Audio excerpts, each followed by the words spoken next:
in the Republican Party that's now threatening the president's power over the GOP. Next. This is Washington Week with The Atlantic. Corporate funding provided by Consumer Cellular.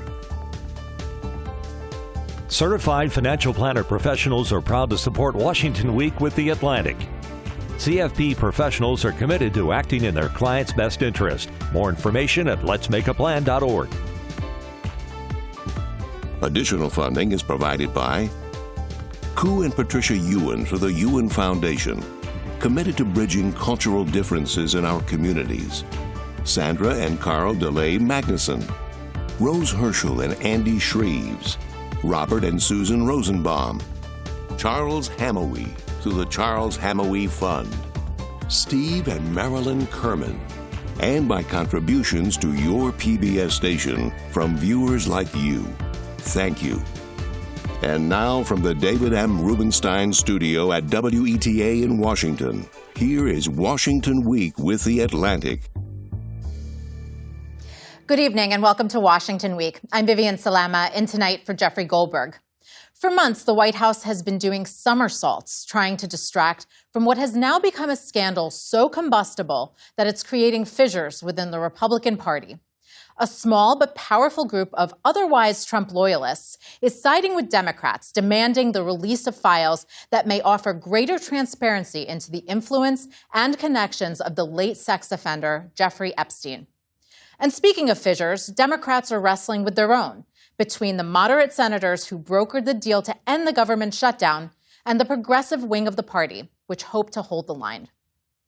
Joining me tonight to discuss this and more, Natalie Andrews is a White House correspondent at the Wall Street Journal. Nancy Cordes is chief White House correspondent for CBS News. Andrew Desiderio is a senior congressional reporter for Punchbowl News. And Jeff Mason is White House correspondent for Reuters. Thank you all for joining me so much. It was quite an eventful week, definitely. Natalie, I want to start with you. The House Oversight Committee released thousands of documents related to the Jeffrey Epstein on Wednesday. Democrats first released three, and House Republicans then followed and released a larger tranche. Can you tell us a little bit about what these new emails reveal? Obviously, something the White House has not wanted to touch for a while, and a scandal that continues to kind of overshadow a lot of their messaging. Primarily, it's that Donald Trump's name is in them, right? This is something that he's tried to distance himself from. And with the release of documents with his name, with his associates, you really can't distance yourself from this growing issue anymore. You're right there. And then also in the documents, we saw names of many, many other people. And we saw really how Jeffrey Epstein communicated with these people in a revealing way for someone who's, past. We don't really understand his relationships with a lot of people, and the documents gave us an insight into that. Definitely important to mention that just because people are mentioned in these documents, it doesn't mean that there was any wrongdoing. But still, Jeff, the White House has been trying to bury this story for months now, and genuinely would have preferred that President Trump's name doesn't appear anywhere, even if there is no immediate suspicion of wrongdoing. So tell us, how has the White House been acting in the last 2 or 3 days? Defensive, I think, is a fair way to describe it. The White House was very unhappy with the fact that this became the story in a week when they actually see it as a pretty big success that the shutdown has ended and that the Republicans had stuck together and that Democrats ended up, or at least some Democrats ended up folding. And then at the first briefing that Caroline Leavitt, the White House press secretary, has, the first second after the shutdown is on its way to ending, most of the questions, or at least at the beginning of the briefing, were all about Jeffrey Epstein. I mean, she actually had that briefing scheduled, and then the emails dropped that morning. She got hammered. Yeah, she did. And she called it a Democratic hoax, which is in line with how the president has described this entire affair. She accused the media of giving oxygen to this story. But it's not going away. And in part, it's not going away because it's not just Democrats who are interested. elected, it's his base. It's the president's base. And I think it's worth reminding everyone that it's President Trump who on the campaign trail promised to get all of these documents released. And as a result of him promising that and others within his orbit saying, hey, this stuff is going to come out, that created a lot of expectation from his supporters that these documents would come out and that there was really something interesting inside them. And now they're not delivering it, and that is hurting him politically with a group of people that normally are willing to forgive nearly anything he says or does. A lot to unpack as far as the response within his own party. But first, Nancy, President Trump reacted on Friday to these emails finally coming out. He took to Truth Social saying that he would ask Attorney General Pam Bondi and the Department of Justice, together with great patriots at the FBI, to investigate Jeffrey Epstein's involvement in relationship with a number of people. He listed them: Bill Clinton, Larry Summers, Reid Hoffman, and other organizations as well. Want to since mention he has actually said that he did ask the Attorney General to launch an investigation. So, you know, this is not the first time we've seen the president go after his opponents on a number of issues. But is there anything here to these particular individuals and organizations? Well, just a few months ago, the DOJ and FBI said there wasn't. In fact, they announced back in July that there was no evidence to investigate anyone else linked to Jeffrey Epstein. And now, today, just a couple of hours after President Trump posted that he wanted his Attorney General and the FBI to look into these particular individuals, all Democrats or people with ties to Democrats, immediately the Attorney General said, yes, thank you, Mr. President, we will do so. We will conduct an investigation. She even announced that it was going to be conducted by the U.S. Attorney of the Southern District of New York. So this is another case of President Trump saying, I would like my Justice Department to investigate someone who I view as a foe or someone from the opposing party, and his DOJ doing it, which we've gotten used to in this administration. But it's important to note that this is something that presidents from both parties always strove to avoid, even the appearance that they were trying to influence the Justice Department and the judicial branch. And it's just a very different situation under Trump. I mean, the suspicion among observers is that she's probably just being a loyal soldier, not necessarily that she knows something or the president knows something that others don't. There's no indication that there's anything new that has arisen about these individuals who are mentioned in the documents, in the emails, just like President Trump is, because they had conversations with Jeffrey Epstein. But as with President Trump, there's nothing in these emails that the House Oversight Committee got from the Epstein estate that sheds any new light on any kind of criminal behavior that we didn't know about before. So, and the president in his request to DOJ basically said, hey, I want you to look at the Democrats. Don't look at me. In fact, he called it the Epstein hoax. So on one hand, he's saying this is all a hoax. There's nothing to see here. And then on the other hand, he's saying, well, maybe it isn't a hoax. Maybe you need to investigate. It's a hoax if it has to do with him. Yeah. Right. Right. So try to move attention elsewhere. All of this into consideration, Andrew, now looking ahead, Speaker Mike Johnson said that he is going to hear a vote on what they're calling the discharge petition to compel, basically, a vote to compel the Department of Justice to release the remainder of the files. Interestingly enough, this discharge petition has garnered support from a number of Republicans that were MAGA devotees, for lack of a better term. So can you tell folks who haven't been following closely, who are these people and where does that stand? Well, it's interesting because you mentioned at the beginning that these are otherwise very fierce Trump allies. Ever since it was announced that the discharge petition got the requisite votes to come to the floor, other Republicans, like Andy Biggs, for example, right, a Republican from Arizona, a very fierce ally of Donald Trump, announced that they would actually support the bill on the floor when it comes to a vote, which is going to be probably on Tuesday. At this point, it's a free vote, essentially, because we already know it has the votes to pass because it has a majority of signatures on a majority of members of the House. But there is some frustration at how Republican leaders have handled this. Jeff, you were talking about how on Wednesday, the day the shutdown was ending, the White House wanted to talk about that. They wanted to talk about the fact that they felt like they had just scored a victory against Democrats. And then what did they have to talk about? Jeffrey Epstein, right? But it wasn't just because of the emails that came out. It was because the new member from Arizona, Adelita Grijalva, was sworn in. Speaker Johnson had held out for almost 2 months on swearing her in. He could have done that much earlier. The storyline would have been, okay, she's the 218th signature. It now has a majority. Next time the House is in session, that's when this vote is going to happen. But instead, that is actually what triggered this becoming a story once again when the House finally came back into session, because Speaker Johnson kept them out of session for so long. And I will say there is some Republican frustration at James Comer as well. He's the chairman of the House Oversight Committee. He essentially tried to dissuade Republicans from signing this discharge petition by saying, okay, we, the Oversight Committee, are going to try to get some of these documents. Well, these documents that got released on Wednesday that Democrats released came from that very effort that James Comer, as the chairman of the committee, initiated. So a lot of Republicans feel like their leadership hasn't handled this issue very well. They could have gotten past it sooner. Again, this effort is going to die when it gets to the Senate anyway, and now we're going to be talking about it for longer. I mean, Natalie, Andrew says this is inevitably going to pass in the House. So then what happens? Does the Senate take this up? How does it work from there? Probably not. So it will probably come up in discussions with reporters, with Senate Republican leadership.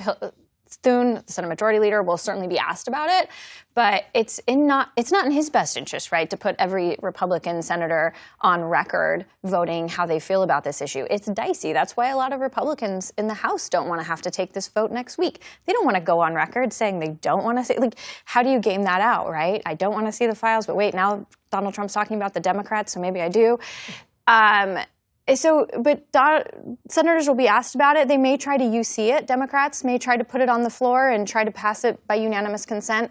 A Republican ally of Trump will surely object to that and turn it down, so it's not likely to go further. But I think this dynamic that Andrew and Natalie are describing is what really set President Trump off and what made him so mad that he called on DOJ to start investigating Democratic friends of Jeffrey Epstein's, because it was one thing when it was just these 4 House Republicans signing on to this discharge petition. But now you've got all these other House Republicans saying, well, yeah, I'll vote for it if it comes up for a vote next week. I want to see the Epstein files released, or my constituents want to see them released, and President Trump sees that as disloyalty. Even though they don't necessarily want to see the Epstein files because of him, they've all argued, well, if he's got nothing to hide, then why does he care if the Epstein files get released or not? They want them released because this is something that is important to their base. It's a bad vote to vote against transparency, essentially, right? And you could see a jailbreak of Republicans as a result. But again, it only took those 4 to get it actually to the floor because you're bypassing the speaker. And it's just this is an issue that's been a low-level simmer in Republican circles during the Biden administration. And I don't know if the whole world necessarily realized that, but a lot of folks that are constituents in these Republican districts, they want to see them. I mean, what does this say ultimately for what's going on? I mean, we're talking about Marjorie Taylor Greene as one of them. I'm old enough to remember Marjorie Taylor Greene wearing a Make America Great Again hat during President Biden's, speech in Congress. And now, she is speaking out against President Trump. But someone who has actually gotten more attention this week is Lauren Boebert, the Republican from Colorado. White House reaching out to her in particular, Jeff. What was going on there? So the reporting was that she was meeting with the White House because they were trying to talk her out of putting her name onto that discharge petition. She said that she didn't feel pressure, and the White House's interpretation of that at the briefing that we've already mentioned was, this is about transparency. Isn't it good that the White House is giving members of Congress briefings whenever they want? But you can do the math about why you would bring somebody in to the White House to talk about this, and that's clearly why. Into the situation. With Pam Bondi and Kash Patel. Exactly. Not normally where you'd have these kinds of political conversations. Indeed. But it's a little intimidating, right? Probably intended that way. For sure. Yeah. And I think to the broader point of your question too, Vivian, is these are lawmakers who super big supporters of President Trump and of the MAGA movement, but no doubt also wanting to stick around post Trump 2.0. And he's not a lame duck yet, but the president only has three-ish years, 3+ years left in office. These are people who want to stick around longer than that. And their base, his base, cares about this. And so they're not letting it go. This is certainly something that we're going to continue to watch in the days to come. But I do want to turn to the government shutdown that is no longer. After 43 days, the longest government shutdown in our nation's history is over. And President Trump signed a bill into law this week to get the government reopened. It passed because of 8 senators, 7 Democrats and an independent, as well as 6 in the House who broke with their party. Nancy, many Republicans are now accusing the 8 senators in particular who voted with Republicans of betraying the party at the expense of health care and other important issues. Right. Explain how that dynamic is playing out. You know, there is a lot of frustration in the party right now, and it has spilled out into public view. There are Senate Democrats who feel that, you know, the whole point of this risky enterprise in the first place, triggering a shutdown, was because eventually over time they felt that they would gain enough leverage over Republicans to force them to negotiate and compromise over Obamacare premium subsidies that are about to expire. And yes, the pain was mounting. Yes, flight delays were mounting. Yes, SNAP beneficiaries were starting to lose very crucial food assistance. But they felt that you know, they were getting closer to putting Republicans in a very uncomfortable situation, and that finally Republicans would have to come to the table. Now, we'll never know if they were right or not, because these 8 Senate Democrats said that they weren't willing to find out, that they felt that the pain was not worth you know, the possibility of the outcome that they were seeking. And so they went ahead and negotiated. They did succeed in putting the issue front and center for the American people. And polls show that in the end, everybody kind of gets the blame for a shutdown, typically. But other than that, it's, you know, it's not very clear what they gained from allowing the government to stay closed for 40 days or so. And at the heart of this, Natalie, were Obamacare subsidies that are set to expire. That was part of the holdout. Where do we stand at this point? They're still going to expire at the end of the year. And this is part of the problem with Congress has been legislating through tax bills that put expiration dates on policy for years. The Republicans did it. They did it this year. Tax on tips has an expiration date, things like that. So these subsidies were put in place by Democrats when they were in charge in Congress. They did it the same method that Republicans used to pass their tax bill. So it has an expiration date, and it's going to hit. People are already realizing how much their subsidies or how much their health care has increased without those subsidies. And it does have a trickle effect to people who get their insurance from the private sector, from their employer, because as people's health care goes up, they tend to not be on health care. And insurers know that, and hospitals know that, so they charge more. And if there's no action by the end of the year, then then the prices that people see on their health care right now will stay in effect. Andrew, talk to us a little bit about Senate Minority Leader Chuck Schumer. He's gotten a lot of blame from his party, even though he voted no and privately was saying that he didn't feel comfortable moving forward. But he's getting the blame nonetheless. I thought it was very interesting that Senator Jeanne Shaheen, who kind of led the 8 of them to vote for this and was negotiating with Republicans, she would not pointedly answer the question of, did Senator Schumer at least support you sitting down with these Republicans to try to cut a deal, right? Typically in the past, when we have these crises on Capitol Hill, you would see a gang form, right? Whether formal or informal, it would be a leader-to-leader conversation. Senate Majority Leader John Thune realized early on that Chuck Schumer was not going to be part of the solution to this, right? For his sort of political benefit, Chuck Schumer had to be seen as basically fighting this fight the entire way because of how poorly he managed this back in March. Now, he has bettered his standing a little bit with his caucus. He's not going to be forced out, right? There's this, a lot of chatter online about that.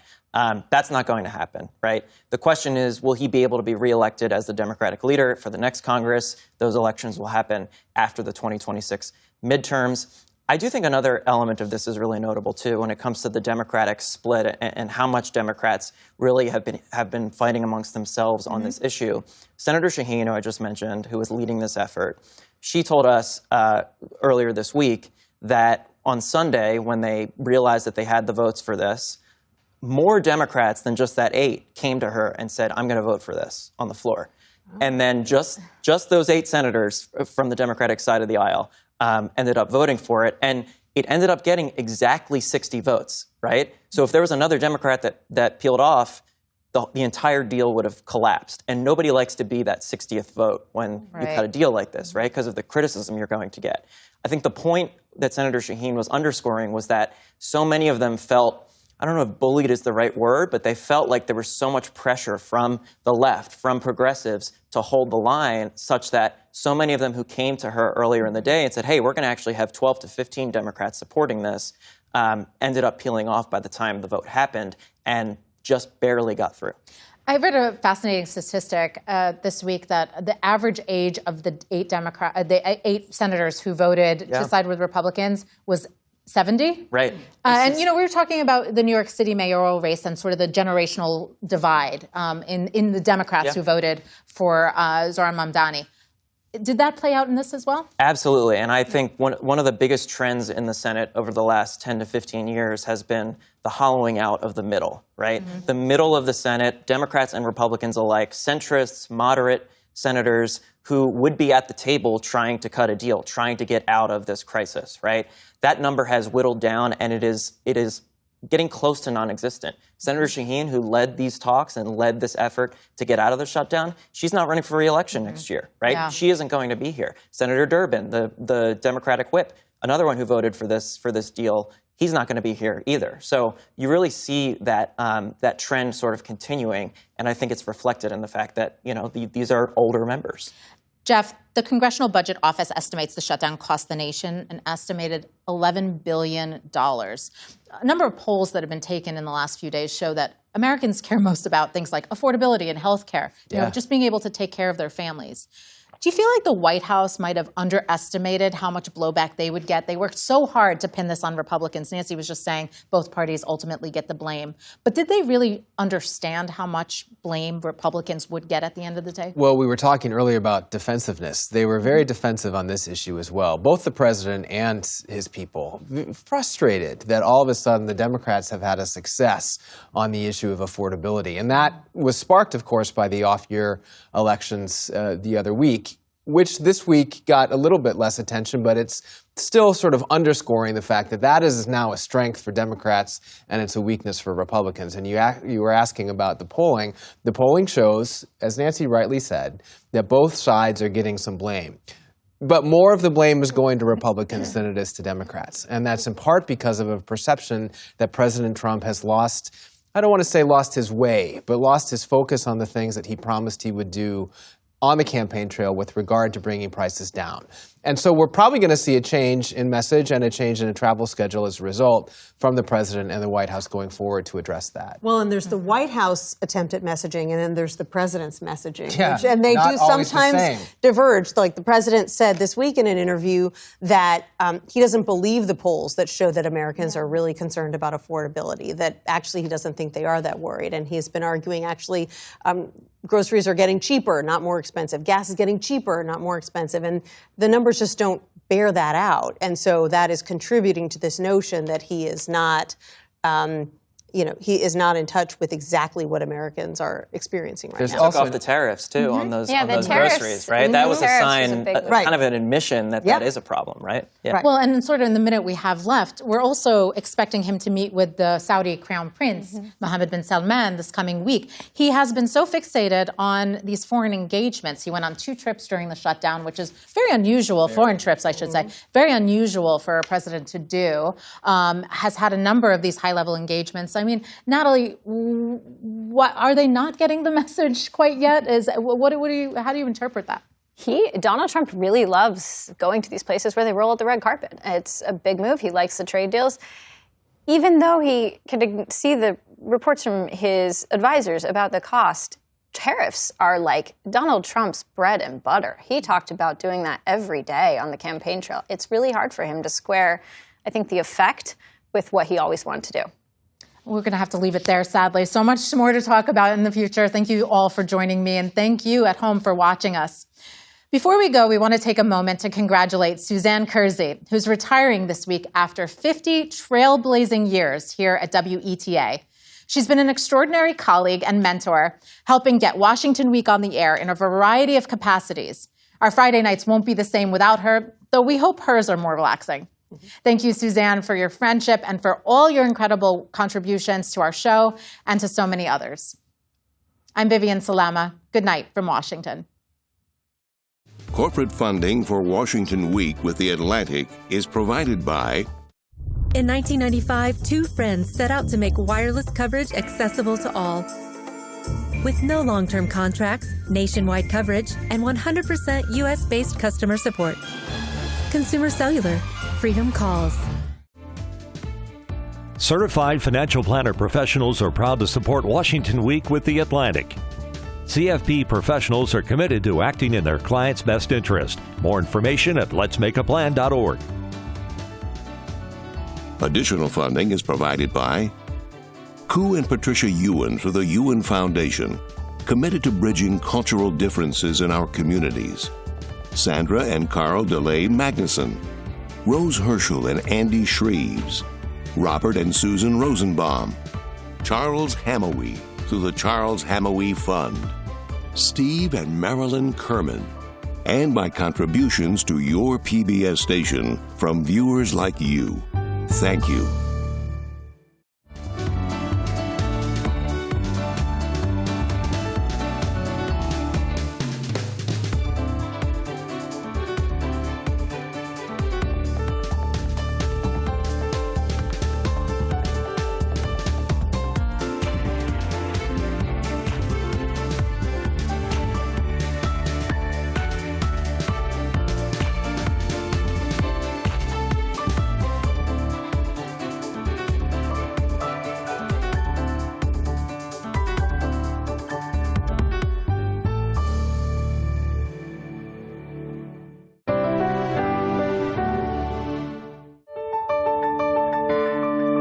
You're watching PBS.